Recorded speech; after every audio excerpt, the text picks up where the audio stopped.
Halo, salam selamat malam saudara-saudara sekalian. Hari ini saya ingin menjawab satu pertanyaan dari teman-teman, yang mana pertanyaan ini berhubungan dengan politik antara Mesias dan kerajaan Allah. Dan pertanyaannya adalah, bagi orang Yahudi pada waktu zaman Yesus, apa hubungan antara Mesias dan kerajaan Allah? Dan jawaban saya terhadap pertanyaan itu adalah, pada masa Yesus, orang Yahudi memahami hubungan antara Mesias dan kerajaan Allah itu dalam konteks politik.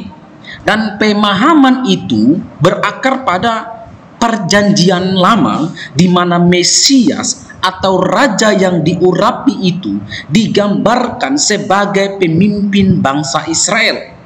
Ini sebuah entitas politik nyata yang terlibat dalam konflik dengan bangsa-bangsa. Dan setelah keruntuhan Israel, bahkan pembuangan, hingga pada akhirnya mereka berada di bawah kekuasaan Romawi, harapan bangsa Israel terfokus pada kedatangan Mesias sebagai sosok politik yang akan memimpin mereka, yang akan membebaskan mereka dari penindasan hingga memulihkan kejayaan bangsa Israel, bahkan mungkin melebihi kemuliaan pada masa lampau.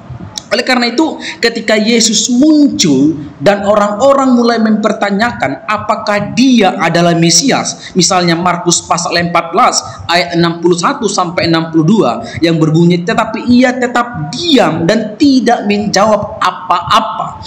Imam besar itu bertanya kepadanya sekali lagi, katanya, apakah engkau Mesias, anak dari yang terpuji? Lalu Yesus menjawab, akulah dia. Mengapa mereka mempertanyakan hal itu kepada Yesus? Karena mereka secara alami memiliki ekspektasi politik tertentu.